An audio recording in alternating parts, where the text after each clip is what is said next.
পশ্চিমা বিশ্ব শেখ হাসিনার পক্ষে বর্তমান সরকারকে তীব্র চাপ দেবে, এটা আওয়ামী লীগের আহ, অনেক বেশি প্রত্যাশা। তবে ইনক্লুশনের কথা তারা বলছে, এটি সরকারের উপর ইনডাইরেক্ট চাপ আসবে।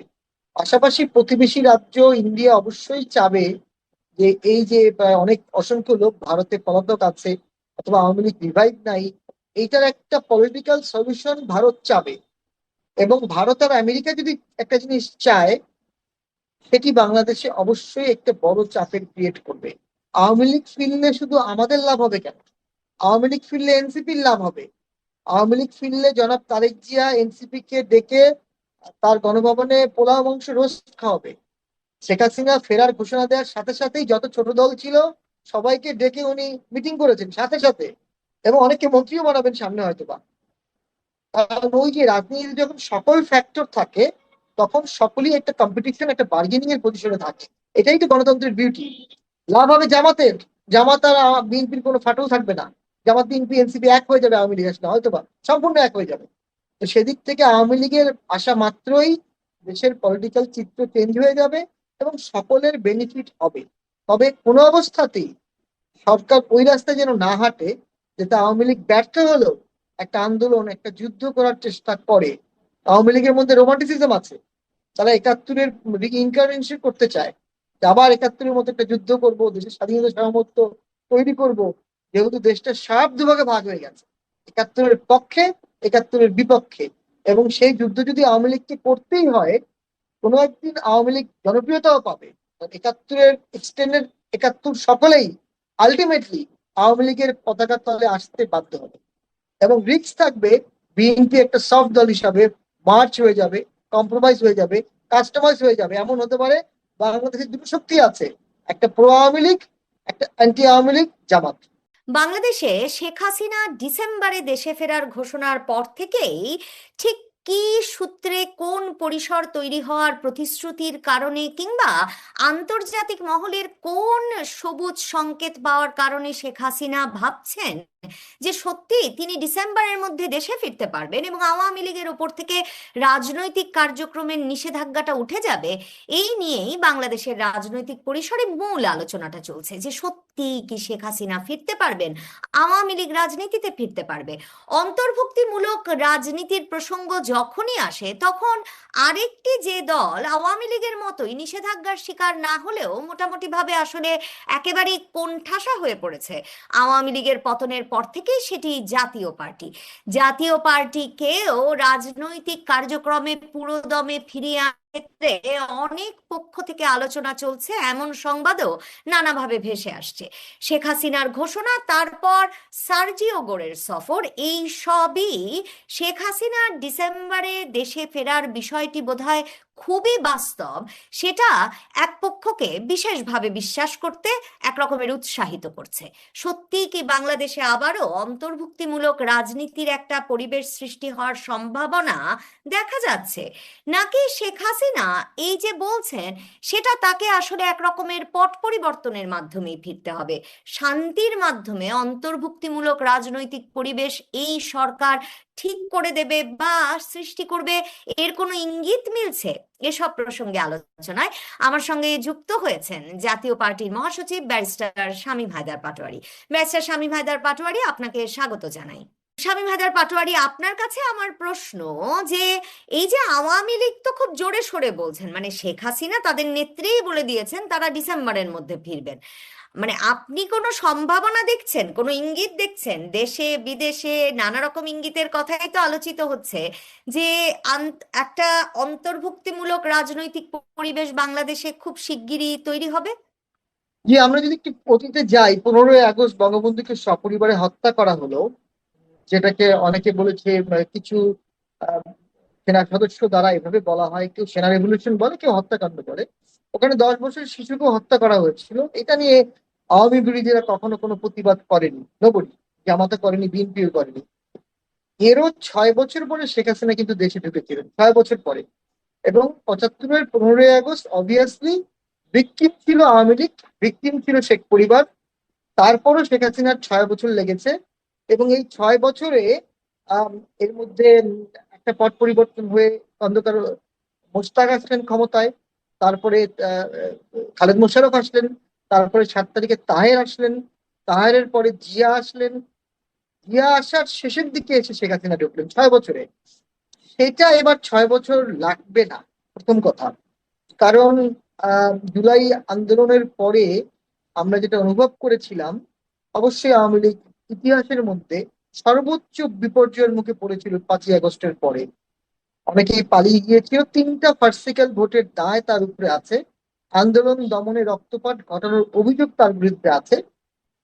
কিন্তু in the mean time Sheikh হাসিনাকে ছাড়া, আওয়ামী লীগকে ছাড়া একটা ভোট হবে একতরফা, এটা কিন্তু ওই আন্দোলনের সময় আগে পরে কেউ আমরা কনফিগারেশন করি নাই। কারণ সুষ্ঠু ভোট, ফেয়ার ভোট, ইনক্লুসিভ ভোটের জন্যই আন্দোলন হয়েছে। আওয়ামী লীগের মধ্যে সবচেয়ে বড় অভিযোগটা তো এটাই ছিল যে 14 সালে তারা সুকৌশলে একতরফা ভোট করেছে, আবার 24 সালেও তারা একতরফা ভোট করেছে, 18 সালে রাতের ভোট করেছে। তবে একটু পার্থক্য আছে, আওয়ামী লীগ কিন্তু বিএনপিকে ব্যান করেনি। মানে বিএনপি চাইলে পার্টিসিপেট করতে পারতো, কিন্তু এমন একটা পরিবেশ আওয়ামী লীগ তৈরি করেছে, বিএনপি সেখানে আত্মহত্যা করেনি বা অংশগ্রহণ করেনি। এবারের প্রেক্ষাপটটা ছিল এক্সিকিউটিভ অর্ডার, টেম্পোরারি, অস্থায়ী একটা এক্সিকিউটিভ অর্ডার, সেটা দিয়ে স্থায়ী একটা ভোটে আওয়ামী লীগকে সরিয়ে দেওয়া হয়েছে। এরপরে যেটা প্রোপাগান্ডা বলা হয়েছে যে আওয়ামী লীগ রিলেভেন্ট না, জাতীয় পার্টি রিলেভেন্ট না, কিন্তু শেখ হাসিনা একটা ঘোষণা দিয়ে দেখিয়ে দিয়েছে আওয়ামী লীগ এখনো অত্যন্ত relevant।